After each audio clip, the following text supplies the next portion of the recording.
Desde el principio de los tiempos, antes de que la primera estrella se encendiera en el vasto lienzo del cosmos, existía un reino de luz eterna, un dominio inmenso, invisible para el ojo humano, donde cada partícula vibraba con la gloria de su creador. Allí, en el corazón del cielo, en el epicentro del poder celestial, había un ser cuya belleza y esplendor no tenían igual. Su nombre, Lucero, el portador de la luz. Aquel que, según la antigua tradición, fue el más sublime de todos los ángeles, hasta que decidió ser más que luz. Pero ¿quién era realmente Lucero? ¿Por qué un ser tan elevado, tan próximo a la esencia divina, se rebelaría contra aquel que lo creó? Hoy, desvelaremos una historia que ha permanecido en la penumbra de la teología y el misterio. Una historia de ambición, poder y caída. En el principio, todo era armonía. Las esferas celestiales giraban en perfecta sincronía, bajo la mirada vigilante del Altísimo.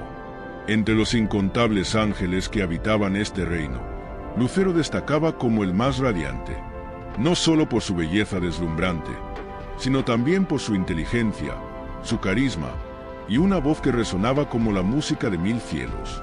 Su posición no era casual, era el querubín protector, el guardián del trono, situado en la cúspide de la jerarquía celestial. Según las Escrituras, tú eras el sello de la perfección, lleno de sabiduría y acabado en hermosura. Ezequiel 28, 12.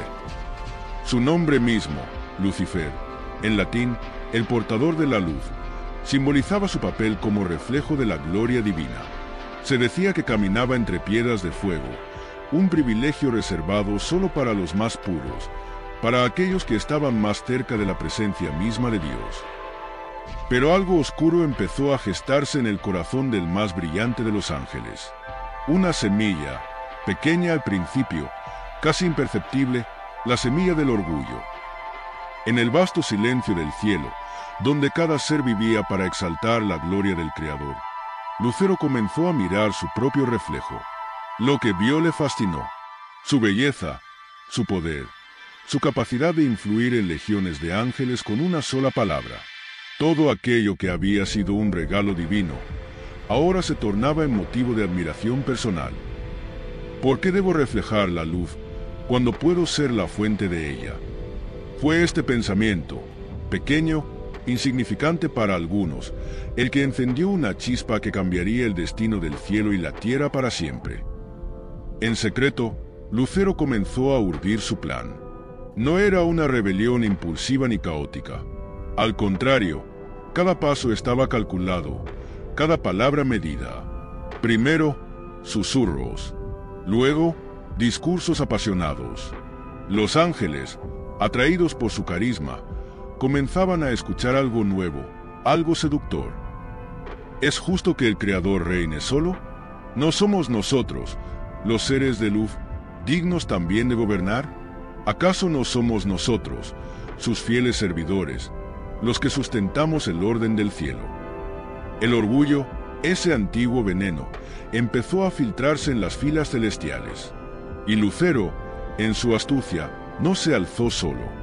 Convenció a una tercera parte de los ejércitos celestiales.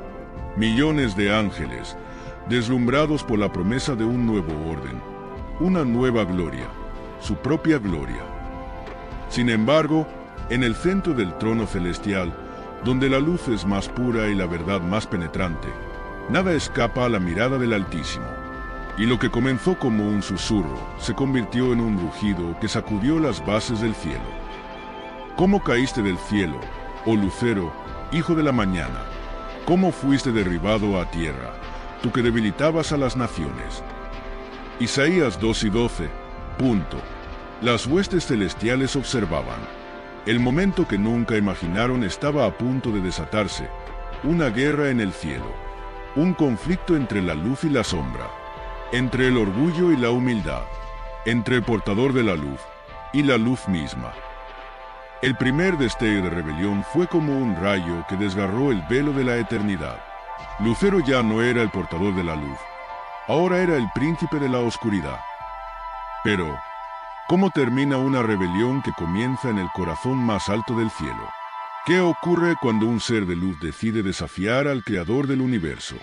Esta es la historia que aún retumba en los rincones del cosmos. Una historia de caída y de destino eterno. Y así comienza la guerra que ninguna criatura había presenciado jamás. Pero la verdadera pregunta no es cómo comenzó, sino cómo terminará.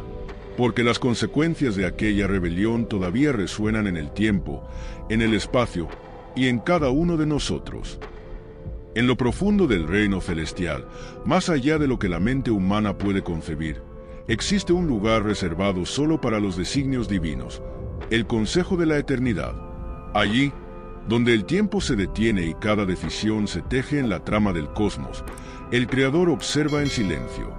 Pero esta vez, el silencio es quebrado por la traición, una traición que no puede ser ignorada. Lucero, el portador de la luz, había osado desafiar la soberanía del Altísimo. La noticia se extendió como un eco que recorrió los rincones del cielo. Los ángeles, seres de luz pura, comenzaron a dividirse. Algunos se mantuvieron firmes, fieles al Creador. Otros, seducidos por las promesas de Lucero, comenzaron a cuestionar. ¿Por qué no podríamos tener también nuestra parte de gloria? ¿Por qué no podríamos gobernar junto al Creador o incluso en su lugar? Y así, el cielo, que antes era un reflejo perfecto de la armonía divina, comenzó a fracturarse. En medio de esta agitación, se convocó el consejo. Los grandes arcángeles, líderes de las huestes celestiales, fueron llamados a presentarse ante el trono. Entre ellos estaba Miguel, el comandante de los ejércitos de luz, cuya lealtad al Creador era inquebrantable. Se dice que cuando Miguel entró en la presencia divina, no hubo palabras, solo una orden clara que resonó en su espíritu: levántate y defiende la luz. Pero, ¿cómo se combate una rebelión en el cielo? ¿Cómo se enfrenta una guerra donde las armas no son de metal, sino de voluntad, poder y propósito? En el consejo, cada ángel aguardaba la decisión del Altísimo, pero el Creador, en su infinita sabiduría, permitió que la rebelión se desarrollara, porque la verdadera naturaleza de la luz solo puede revelarse cuando se enfrenta a la oscuridad. Lucero, mientras tanto, no permanecía inactivo. Desde su posición elevada, reunió a sus seguidores, ahora convertidos en un ejército rebelde. Se les prometió un nuevo reino, una nueva gloria. Él se proclamó líder, príncipe de una nueva era. Si el Creador reina desde lo alto, yo reinaré desde las alturas también. Ascenderé sobre las nubes, me sentaré en el monte de la asamblea, y seré como el Altísimo. Isaías 14, 13-14.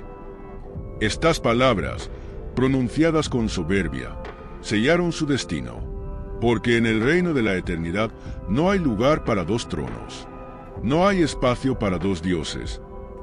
Las fuerzas se alinearon. Miguel, junto a sus legiones de ángeles fieles, se preparó para la batalla. Frente a ellos, Lucero y su ejército de rebeldes aguardaban, envueltos en una luz que comenzaba a desvanecerse, transformándose en una sombra creciente.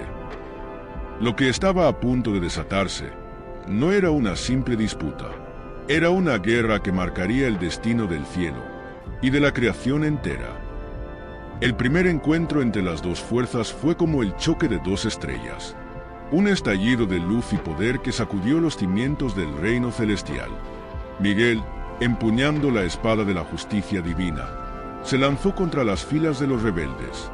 Cada golpe era un destello que iluminaba el cielo, recordando a todos que la luz verdadera no puede ser extinguida. Pero Lucero no se rendía. Con cada ataque, respondía con furia. Su poder, aunque disminuido por su orgullo, seguía siendo inmenso. No cederé, rugía, mientras sus seguidores luchaban con una fuerza alimentada por la ambición y el deseo de libertad, una libertad equivocada. En esta batalla no solo se enfrentaban seres celestiales, se enfrentaban ideas, el orden contra el caos, la humildad contra el orgullo, la luz pura contra la luz distorsionada. Y en el centro de este conflicto, el Creador observaba, no como un espectador indiferente, sino como el arquitecto de un plan que aún debía revelarse. La batalla continuó durante lo que parecieron eones, pero en el reino eterno, el tiempo no se mide como en la tierra. Cada instante era una eternidad, y cada movimiento definía el destino del cielo. Finalmente, el momento decisivo llegó. Con un rugido que resonó en todos los cielos, Miguel alzó su espada y pronunció las palabras que sellarían el destino de Lucero. ¿Quién como Dios? Esta simple frase, que es también el significado del nombre de Miguel, recordó a todos que la verdadera gloria pertenece solo al Creador. Y en ese instante, el poder de Lucero fue quebrantado. Su luz, que una vez había iluminado los cielos, se extinguió, y junto a sus seguidores, fue expulsado del reino celestial. Y fue arrojado fuera el gran dragón, la serpiente antigua, que se llama Diablo y Satanás, el que engaña al mundo entero. Apocalipsis 12, 9. La rebelión había terminado, pero las consecuencias de esa caída recién comenzaban. Lucero, ahora Satanás, había caído. Pero, ¿qué destino le aguardaba en la tierra que pronto sería habitada por una nueva creación? ¿Y cómo su ambición seguiría resonando en la historia de la humanidad? El eco de su caída no ha dejado de escucharse, y su sombra aún se proyecta sobre el mundo. Cuando Lucero fue arrojado desde el cielo, su caída no fue solo una expulsión física, fue un descenso a un estado de existencia completamente diferente, donde una vez brillaba con la gloria del Creador, ahora vagaba por un reino donde la luz era tenue y la oscuridad comenzaba a reinar. Este nuevo dominio se convertiría en su morada, un lugar donde el orgullo caído buscaría moldear su propio reino, un lugar que aún no había conocido su verdadero propósito, la tierra. En el principio, la tierra era un lienzo vacío, y la tierra estaba desordenada y vacía, y las tinieblas estaban sobre la faz del abismo. Génesis 1, 2. Un escenario primigenio donde las sombras se movían en silencio, y allí, entre esas sombras, el espíritu del rebelde caído empezó a buscar. No era un lugar como el cielo, pero podía ser moldeado, manipulado. Podía ser el escenario perfecto para una nueva batalla. Porque, aunque Lucero había perdido la guerra en el cielo, aún tenía un plan. Si no podía reinar sobre las alturas, entonces reinaría sobre la tierra. Pero el Creador no había terminado con la tierra. En medio de la oscuridad, su voz habló, sea la luz. Y la luz rompió las tinieblas, separando el caos del orden. Día tras día, el Creador moldeó el mundo, los cielos, los mares, la tierra fértil. Y, finalmente, la obra maestra, la humanidad. Adán y Eva, los primeros humanos, fueron formados del polvo de la tierra y animados por el aliento divino. No eran simplemente criaturas, eran portadores de la imagen del Creador, seres con libre albedrío, capaces de elegir, de amar, de crear o de destruir. Lucero observaba desde las sombras. Su orgullo herido y su ambición no habían desaparecido. Si no podía reinar sobre el cielo, buscaría reinar sobre estos nuevos seres, corromperlos, desviarlos, hacerlos caer como él había caído. Y entonces, trazó su siguiente movimiento. No sería una guerra abierta como en el cielo. Sería una batalla silenciosa, una batalla por el corazón y la voluntad de la humanidad. En el jardín del Edén, la creación del Creador florecía en perfecta armonía. Los árboles daban fruto, los ríos corrían con agua cristalina, y el hombre y la mujer vivían en comunión con su Creador. En el centro del jardín, dos árboles destacaban, el árbol de la vida y el árbol del conocimiento del bien y del mal. Y fue bajo las ramas de este último árbol donde Lucero, ahora conocido como Satanás, hizo su movimiento. Adoptando la forma de una serpiente, Satanás se acercó a Eva. No la atacó directamente, No mostró su verdadera forma. En cambio, usó las mismas armas que había usado en el cielo: engaño, seducción y promesas falsas. De verdad os ha dicho Dios que no podéis comer de ningún árbol del jardín. Eva respondió con inocencia: podemos comer del fruto de todos los árboles, excepto del que está en medio del jardín. Dios nos dijo que no lo comiéramos ni lo tocáramos, o moriríamos. Y entonces la serpiente pronunció las palabras que cambiarían el curso de la humanidad: no moriréis, sino que Dios sabe que el día que comáis de él, vuestros ojos serán abiertos, y seréis como Dios, conocedores del bien y del mal. Fue en ese momento cuando la semilla del orgullo, la misma que había hecho caer a Lucero, comenzó a germinar en el corazón humano. La promesa de ser como Dios, de tener el poder del conocimiento absoluto, era irresistible. Eva tomó del fruto y comió, y luego dio a Adán, quien también comió. Y en ese instante, algo cambió. Sus ojos se abrieron, pero no para ver la gloria que esperaban. En cambio, vieron su vulnerabilidad, su desnudez y el peso del error cometido.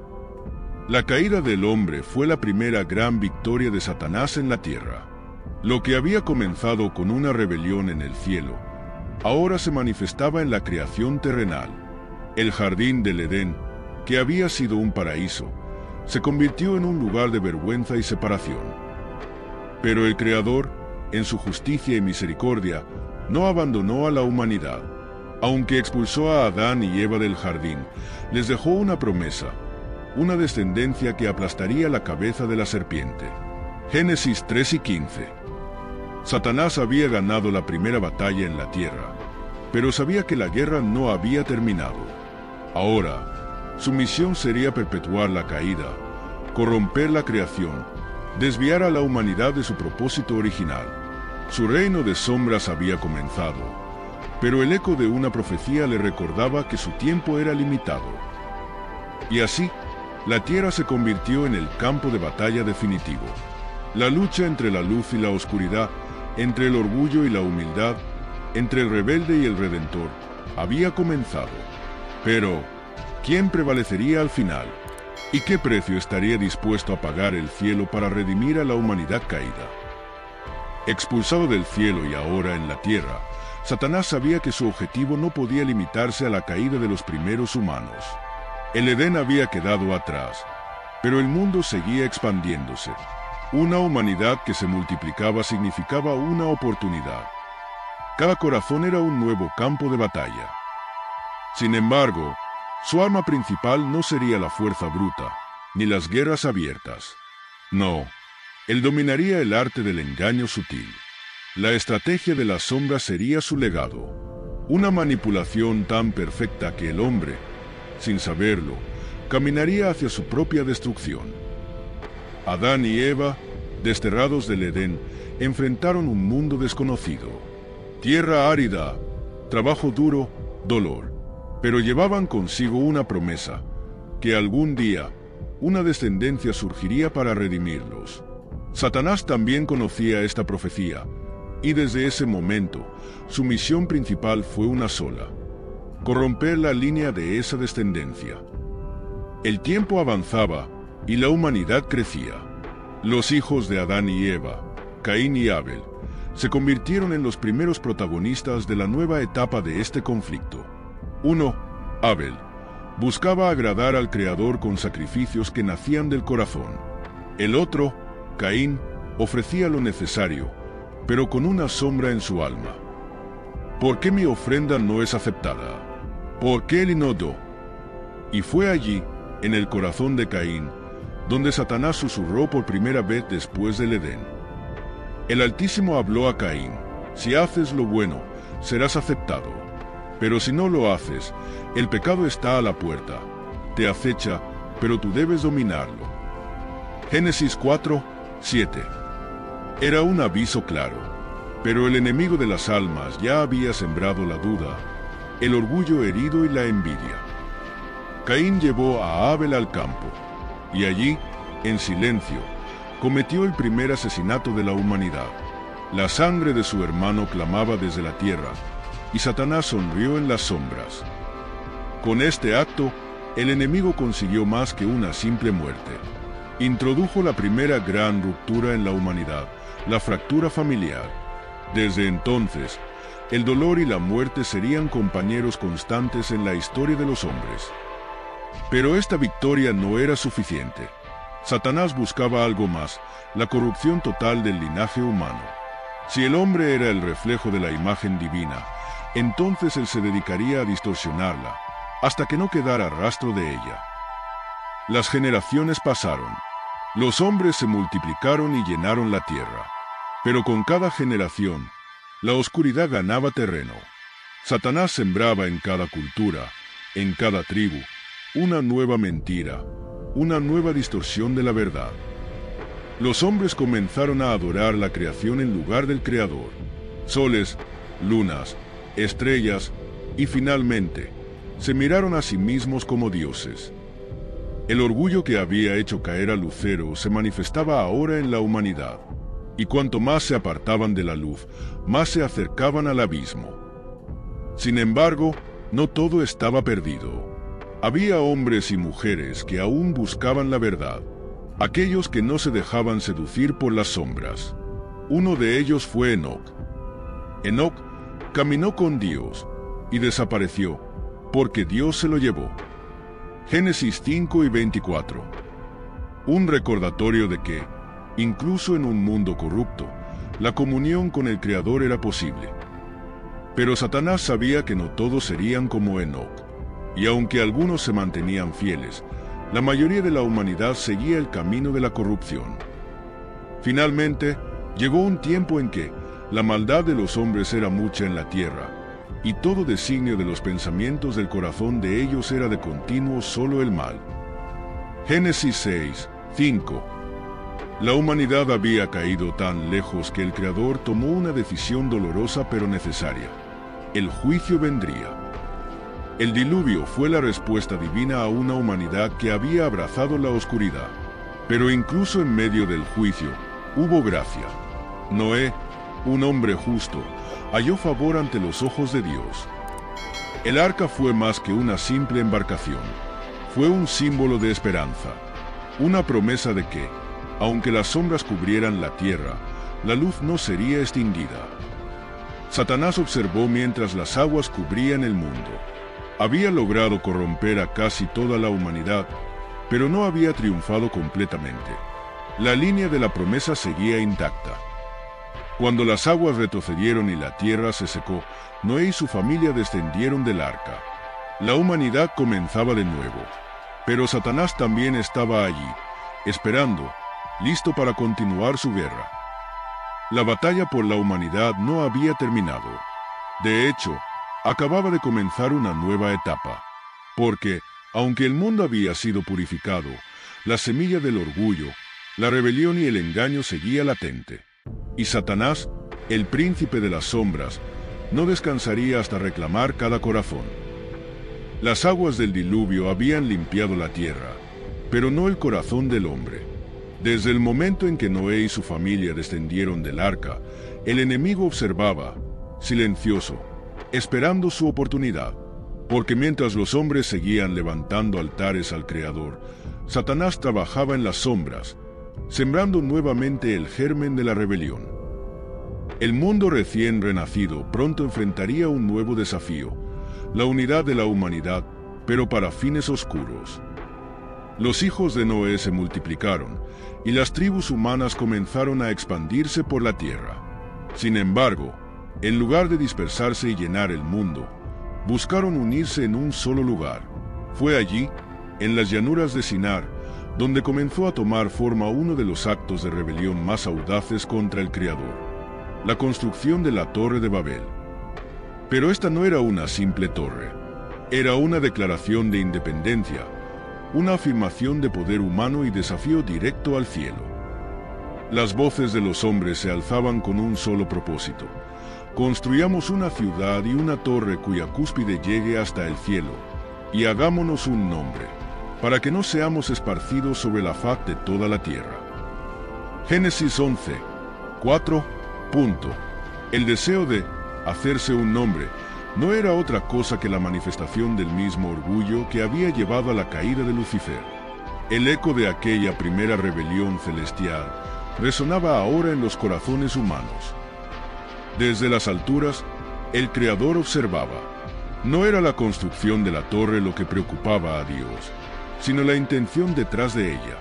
Una humanidad unida, pero en rebelión, podría corromperse por completo. Y así, el Creador descendió para ver la obra de los hombres. Con una sola acción, frustró sus planes, confundió su lenguaje. Lo que antes era una única voz, se fragmentó en una cacofonía de lenguas. La comunicación se rompió, y con ella, la unidad de los hombres.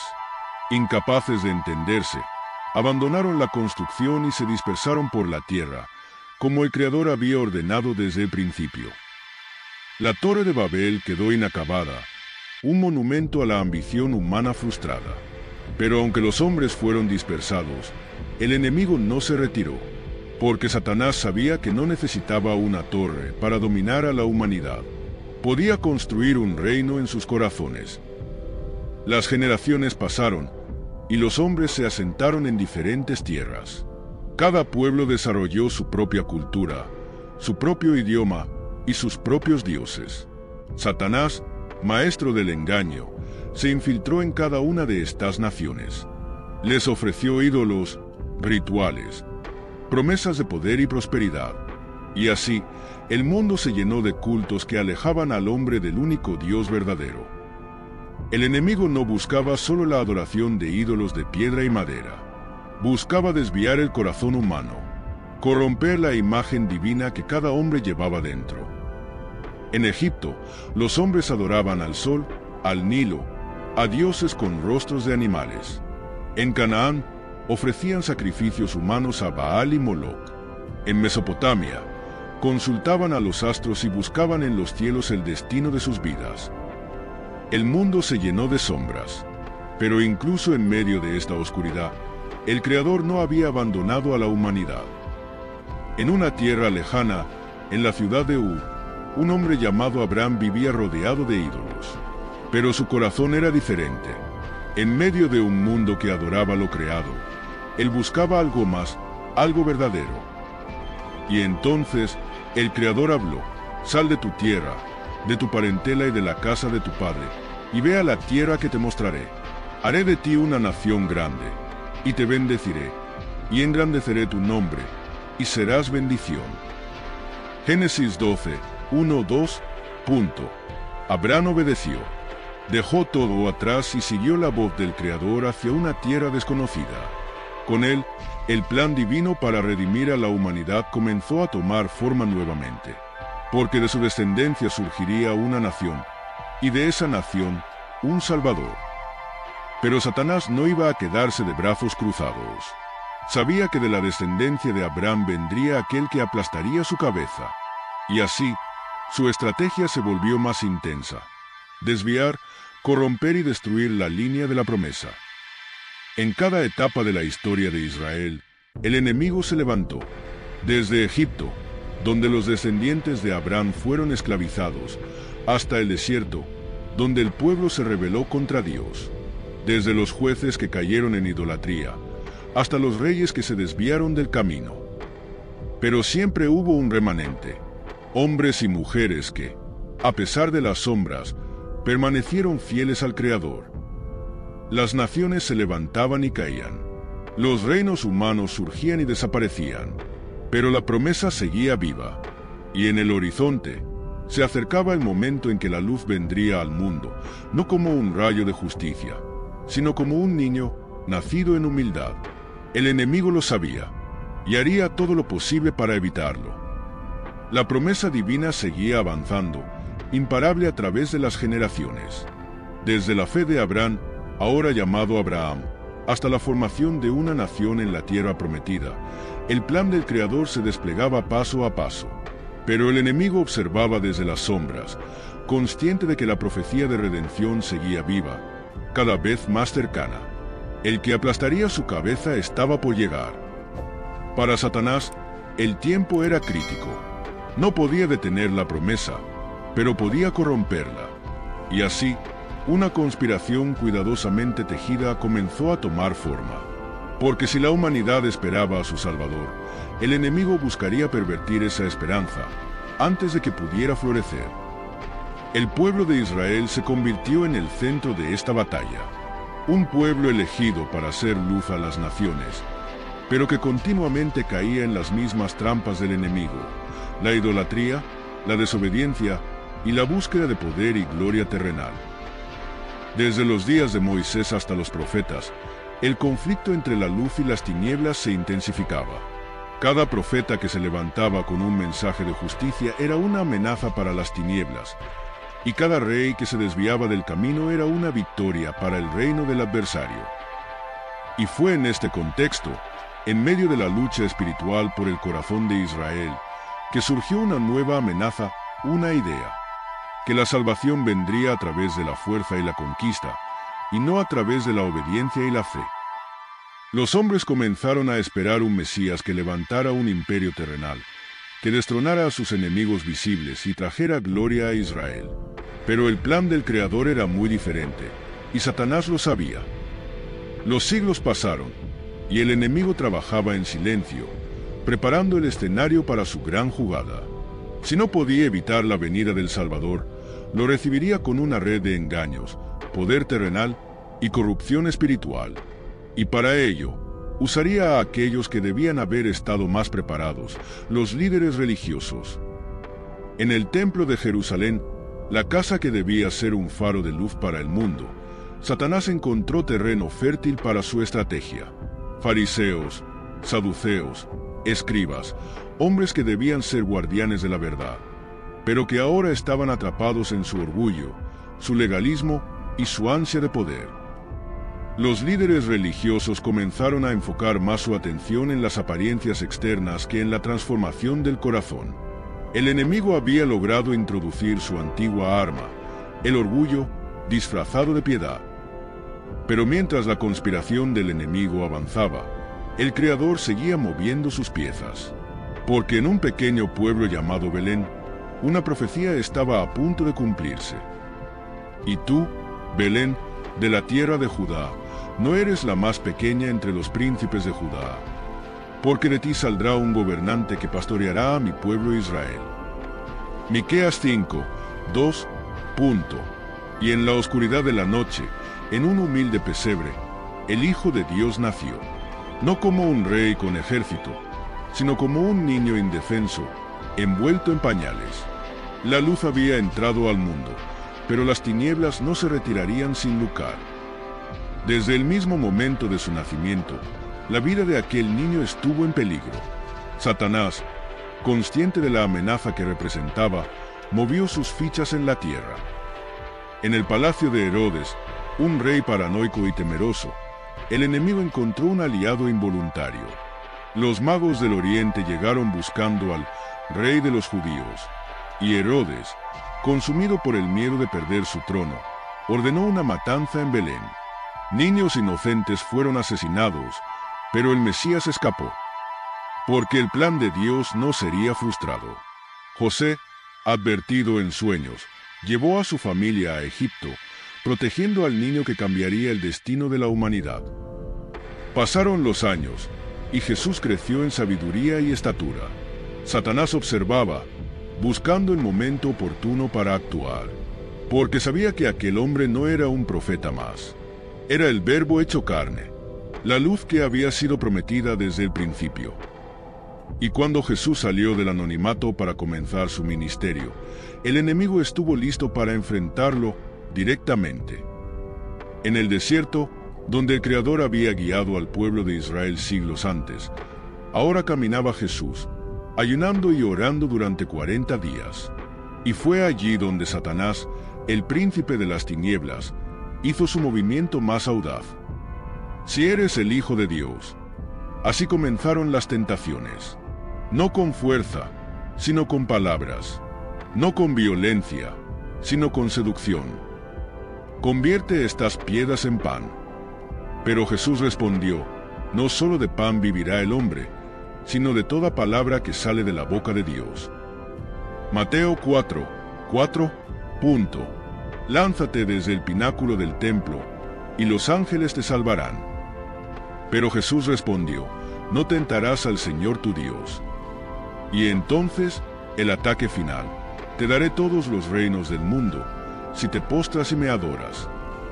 Pero Jesús, con autoridad divina, respondió, vete, Satanás, porque escrito está, al Señor tu Dios adorarás y solo a Él servirás.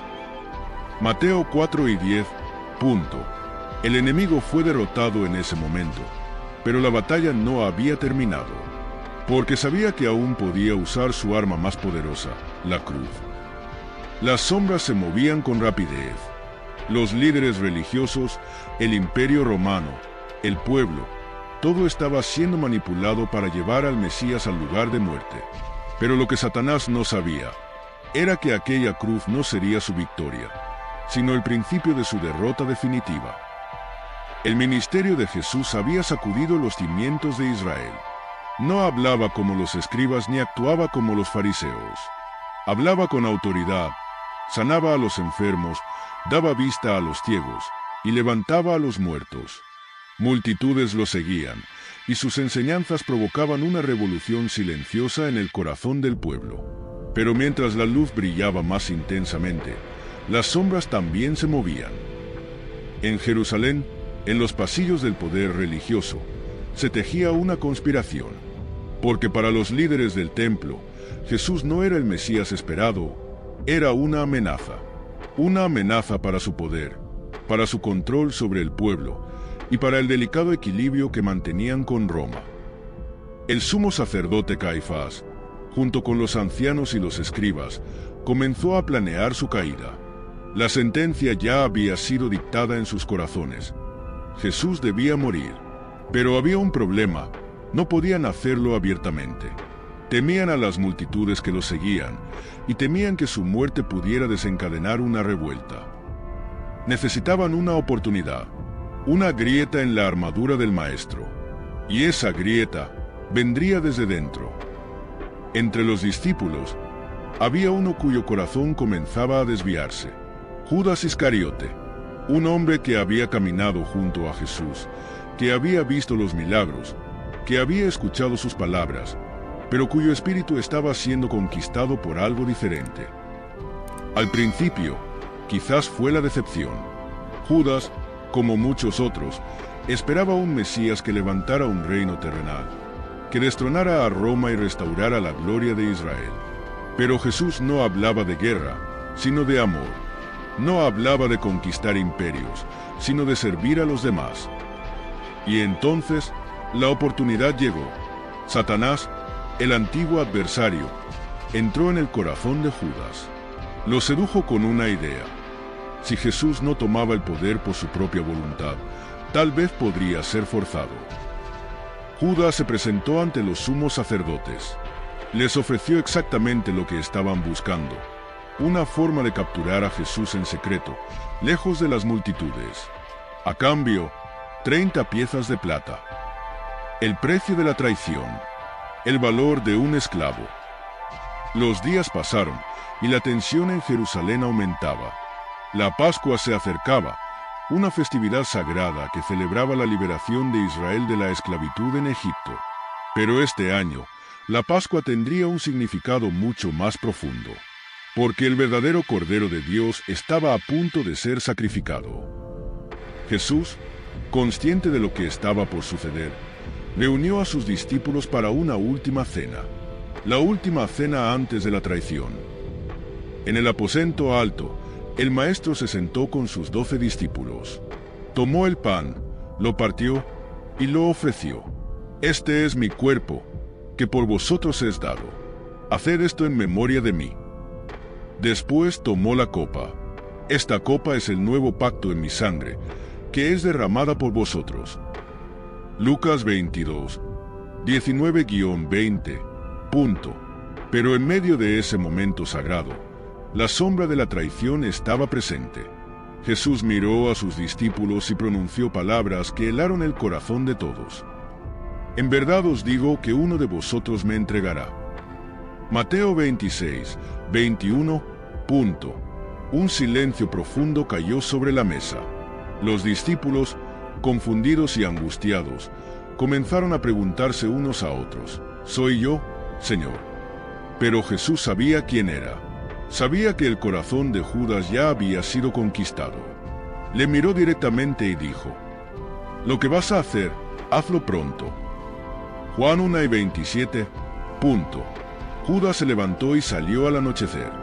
La noche había caído sobre Jerusalén, y con ella, la oscuridad avanzaba en su plan. Jesús, mientras tanto, llevó a sus discípulos al huerto de Getsemaní.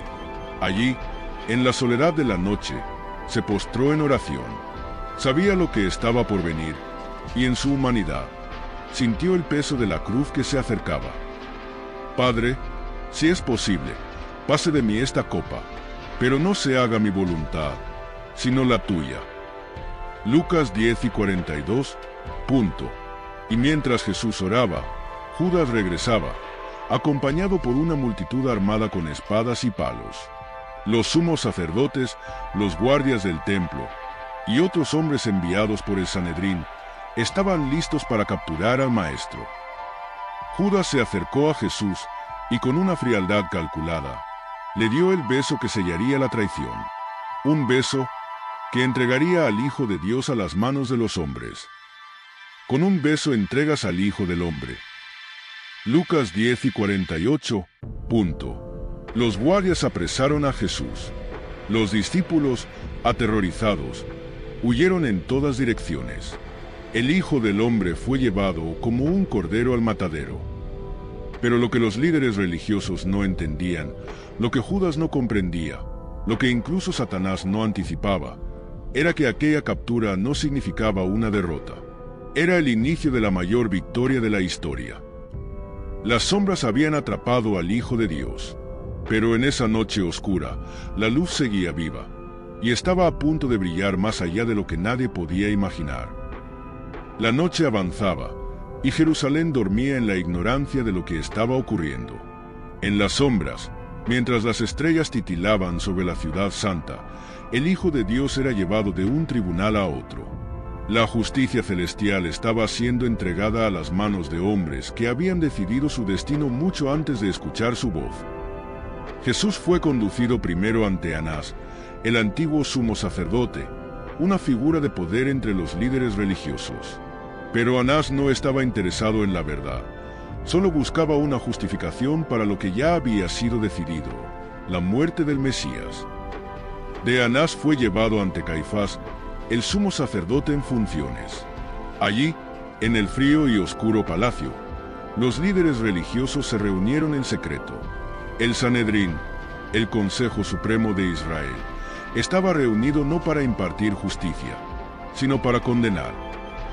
Falsos testigos fueron presentados, hombres que habían sido comprados para mentir. Sus acusaciones eran confusas, contradictorias, vacías de verdad. Pero Caifás, en su astucia, buscó una oportunidad. Una sola palabra bastaría para sellar el destino de Jesús. Se levantó y, mirando a Jesús, le lanzó la pregunta que esperaba que derrumbara todo. Te conjuro por el Dios viviente, que nos digas si tú eres el Cristo, el Hijo de Dios. Mateo 26:63. Jesús, que hasta entonces había permanecido en silencio, levantó su mirada. La luz de la verdad se reflejó en sus ojos, y con voz firme, respondió: Tú lo has dicho. Además, os digo que desde ahora veréis al Hijo del Hombre sentado a la diestra del poder, y viniendo en las nubes del cielo. Mateo 26:64. Un silencio cargado de tensión llenó la sala. Los corazones de los presentes latían con fuerza, no por temor a la mentira, sino por miedo a la verdad que acababan de escuchar. Caifás, en un gesto calculado, rasgó sus vestiduras y gritó con furia: «¡Ha blasfemado! ¿Qué necesidad tenemos ya de testigos?» Y el Sanedrín, ese tribunal que debía ser un faro de justicia, dictó su sentencia: Jesús debía morir. Los guardias lo tomaron y comenzaron a burlarse de él. Le cubrieron el rostro y lo golpearon. «Profetiza, Cristo, ¿quién te golpeó? Se burlaban. Lucas 22, 64. Cada golpe no solo lastimaba su cuerpo, era un ataque directo a la luz que había venido a redimir al mundo. Pero la luz no se apagó, no podía ser extinguida, porque aquella noche no fue una derrota, sino una entrega voluntaria. El destino de Jesús estaba decidido, pero el Sanedrín necesitaba la aprobación de Roma para ejecutar la sentencia de muerte. Ellos no podían crucificar, solo Roma tenía ese poder. Y así, llevaron al Hijo del Hombre ante el gobernador romano, Poncio Pilato. Pilato, un hombre pragmático y políticamente calculador, observó a Jesús con curiosidad. Había oído rumores sobre él, un profeta, un hacedor de milagros, un supuesto rey de los judíos. Pero lo que vio frente a él no era un rey en el sentido que Roma temía. Era un hombre humilde, sereno, distinto a cualquier otro. ¿Eres tú el rey de los judíos?, preguntó Pilato. Juan 6:33. Jesús respondió con una calma que desarmaba. Mi reino no es de este mundo. Si mi reino fuera de este mundo, mis siervos pelearían para que yo no fuera entregado a los judíos, pero mi reino no es de aquí. Juan 6:36. Pilato, intrigado y desconcertado, se encontró en una encrucijada. No hallaba culpa en aquel hombre, pero la presión de los líderes religiosos y la multitud comenzaba a crecer. En un intento por evadir la responsabilidad, envió a Jesús a Herodes Antipas, el tetrarca de Galilea, quien también se encontraba en Jerusalén. Pero Herodes, después de burlarse de él y vestirlo con una túnica como si fuera un rey de farsa, lo devolvió a Pilato. Pilato, ahora con Jesús nuevamente ante él, buscó liberar al inocente. Según la costumbre, durante la Pascua se liberaba a un prisionero. Ofreció al pueblo una elección. ¿A quién queréis que os suelte? ¿A Jesús, llamado el Cristo, o a Barrabás? Mateo 27, 17. Barrabás, un criminal, un asesino, un hombre culpable. Pero la multitud, incitada por los líderes religiosos, clamó con una sola voz: Barrabás. Pilato, ahora atrapado entre la justicia y la política, preguntó con desesperación: ¿Y qué haré con Jesús, llamado el Cristo? Y la multitud respondió con palabras que resonarían a través de los siglos: Crucifícalo. Mateo 27, 22. Pilato, en un gesto simbólico, lavó sus manos delante de la multitud, como si pudiera limpiar su conciencia. Pero las manos de la humanidad estaban ya manchadas con el pecado desde el principio. Inocente soy yo de la sangre de este justo, allá vosotros. Mateo 27, 24. Y así, la sentencia fue dictada. El Hijo de Dios sería crucificado. La cruz, símbolo de vergüenza, dolor y muerte, ahora se convertiría en el escenario de la mayor batalla espiritual de todos los tiempos. Pero lo que los hombres, los líderes religiosos y el mismo Satanás no podían imaginar era que esa cruz sería el altar de redención para toda la humanidad. El destino del mundo estaba a punto de cambiar, para siempre. En los anales del tiempo, la caída de Lucero no fue un final, sino un preludio. Desde el abismo al que fue arrojado, Satanás comenzó a tejer una nueva estrategia. Si no podía gobernar en los cielos, entonces gobernaría en la tierra. Y si no podía alzarse como el Altísimo, intentaría corromper la obra más preciada de su Creador, la humanidad. La historia del Edén se convierte en el primer escenario de esta batalla invisible. El hombre y la mujer, recién formados, eran los portadores de una chispa divina. Se les había dado algo que los propios ángeles no poseían: el libre albedrío. Esta fue la grieta que Satanás decidió explotar. En forma de serpiente, el que una vez fue portador de la luz se acercó a Eva con un susurro familiar. No fue una amenaza lo que ofreció, sino una tentación. De verdad dijo Dios que no comáis de ningún árbol del jardín. Génesis 3, 1. Su táctica no era una confrontación directa, sino una insinuación que sembrara duda y curiosidad. Su objetivo no era destruir al hombre, sino separarlo de su creador, minar la confianza en aquel que les había dado la vida. La caída de Adán y Eva marcó el inicio de un conflicto que trascendería generaciones. Satanás no había conseguido la corona celestial, pero logró usurpar un trono terrenal. Desde ese momento, se convirtió en el príncipe de este mundo, un título ganado no por derecho, sino por engaño. Sin embargo, incluso en su victoria aparente, algo escapó a su comprensión. El Creador no había abandonado a su creación. A través de los siglos, profetas, reyes y líderes surgirían con un mensaje claro. La luz todavía prevalecería. Satanás, astuto pero no omnisciente, no entendió completamente el alcance del plan divino, que ya había puesto en marcha una redención que lo desafiaría una vez más. La batalla ahora se libraba en múltiples frentes, no solo en los cielos, donde los ángeles fieles continuaban enfrentando a las huestes de oscuridad, sino también en la tierra, donde los corazones humanos se convertían en el campo de batalla definitivo. Cada decisión tomada por un alma era una victoria para uno u otro lado. La libertad del hombre, aunque divina, era también su mayor vulnerabilidad. Con el tiempo, Satanás perfeccionó sus métodos. Ya no se presentaba como la serpiente del Edén, sino como algo mucho más sutil. Se infiltró en sistemas, culturas y religiones, disfrazando sus intenciones bajo una capa de luz aparente, porque el mismo Satanás se disfraza como ángel de luz. 2 Corintios 11 y 14. Su estrategia no era destruir directamente la verdad, sino distorsionarla, haciéndola parecer atractiva pero vacía. Los grandes imperios de la humanidad no quedaron fuera de su influencia. Babilonia, Persia, Roma, cada uno llevaba las marcas de su manipulación. La idolatría, el orgullo de los reyes, las guerras sin sentido. Todo esto era el reflejo de un ser que aún buscaba su propia exaltación. Pero siempre, en medio de la oscuridad, surgieron destellos de esperanza. Líderes como Moisés, David y los profetas mantuvieron viva la conexión con el Creador, anunciando que el día de la redención estaba cerca. Y entonces, ocurrió algo que Satanás no previó.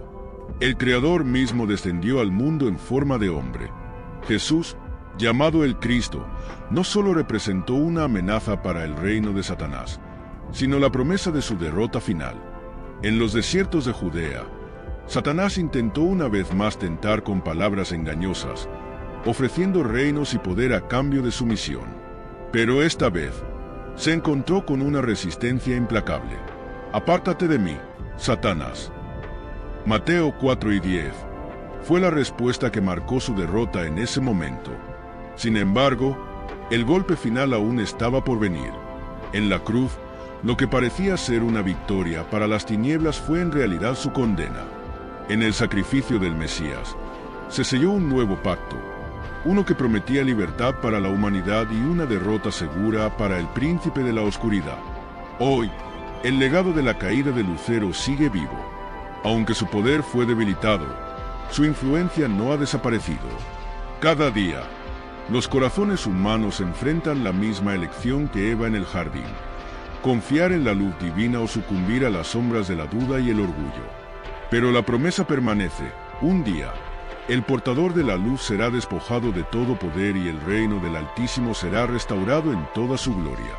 Y así, la guerra continúa, no con espadas y ejércitos visibles, sino en lo más profundo de cada alma.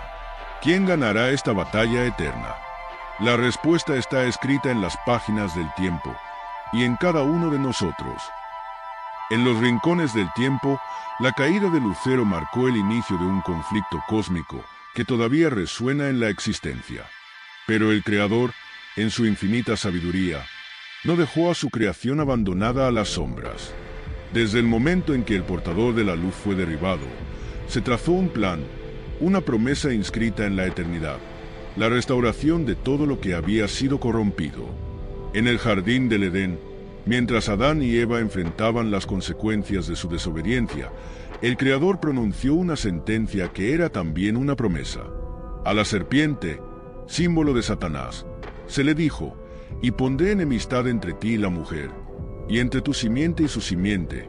Él te herirá en la cabeza, y tú lo herirás en el calcañar». Génesis 3 y 15. Esta profecía, conocida como el protoevangelio, anunciaba que un descendiente de la humanidad aplastaría finalmente a Satanás, aunque no sin sufrimiento. Mientras tanto, el príncipe de las tinieblas continuó su obra de corrupción, extendiendo su influencia a través de generaciones. Pero en cada época, surgieron hombres y mujeres que llevaban consigo un destello de esperanza.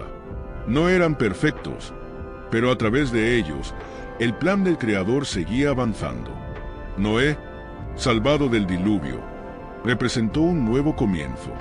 Abraham, llamado a salir de su tierra, se convirtió en el portador de una promesa. A través de su descendencia, todas las naciones de la tierra serían bendecidas.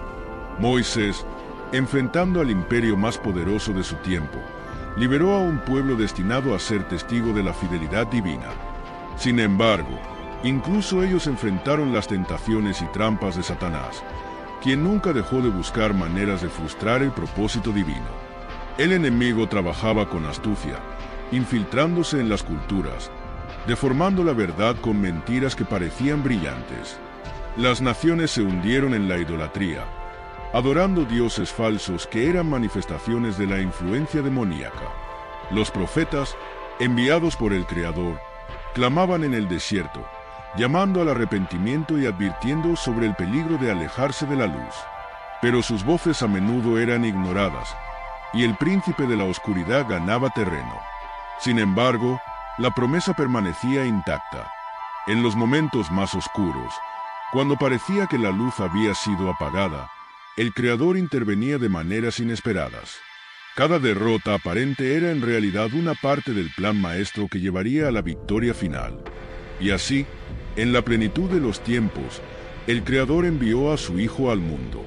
La encarnación de Jesús fue el golpe más audaz contra el reino de Satanás. Este no era simplemente un profeta o un líder. Era la manifestación misma de la luz divina, caminando entre los hombres. El Mesías no llegó como un conquistador militar, sino como un humilde siervo, despojándose de toda gloria celestial para compartir la condición humana. Satanás, aunque desconfiado, no entendió completamente el alcance de este acto. Intentó detenerlo desde el principio, utilizando a Herodes para asesinar a los niños de Belén, y más tarde, en el desierto, tentándolo con poder y gloria terrenal. Pero Jesús permaneció inquebrantable. Cada tentación rechazada fue una declaración de que el príncipe de este mundo no tenía poder sobre él. Finalmente, en la cruz, Satanás creyó haber ganado. La muerte del Hijo de Dios parecía ser su victoria definitiva. Pero en ese momento, ocurrió lo inesperado. La cruz, símbolo de derrota, se convirtió en el instrumento de la redención. Y despojando a los principados y potestades, los exhibió públicamente, triunfando sobre ellos en la cruz. Colosenses 2 y 15. La resurrección de Cristo no solo marcó el comienzo de una nueva era, sino que selló el destino de Satanás. Aunque todavía tiene poder en este mundo, su derrota final está garantizada. La promesa del Edén, de que su cabeza sería aplastada, se cumplirá plenamente al final de los tiempos. Hoy, vivimos en un periodo entre el ya y el todavía no. La luz ha triunfado, pero las sombras persisten. Satanás sigue activo, buscando desviar a la humanidad de su destino eterno. Sus tácticas han evolucionado, adaptándose a los tiempos. Pero la promesa de restauración sigue vigente. El Creador ha dejado claro que su plan no será frustrado. El libro de Apocalipsis ofrece un vistazo al final de esta historia. Allí, vemos cómo el portador de la luz, convertido en el príncipe de la oscuridad, será finalmente derrotado. Y el diablo que los engañaba fue lanzado al lago de fuego y azufre, donde estaban la bestia y el falso profeta, y serán atormentados día y noche por los siglos de los siglos. Apocalipsis 8 y 10. Este no es solo un juicio, sino la culminación de una historia de redención. Sin embargo, la verdadera pregunta que permanece es esta: ¿cómo responderemos nosotros a esta historia? Porque aunque el destino de Satanás está sellado, el nuestro todavía está en juego. Cada decisión que tomamos, cada acto de fe o de duda, nos alinea con uno u otro lado de esta batalla eterna. La promesa de la restauración no es solo un evento futuro, es una realidad presente. Está escrita en los corazones de aquellos que eligen caminar en la luz, resistiendo las sombras que todavía intentan envolver al mundo. El eco de la caída de Lucero sigue resonando, pero también lo hace la voz de aquel que dijo: «He aquí, yo hago nuevas todas las cosas». Apocalipsis 21:5. Si te ha gustado este contenido, no olvides dejar tu like y suscribirte al canal. Así me ayudas a seguir trayendo más vídeos como este. Activa la campanita para no perderte ninguna novedad. Gracias por tu apoyo.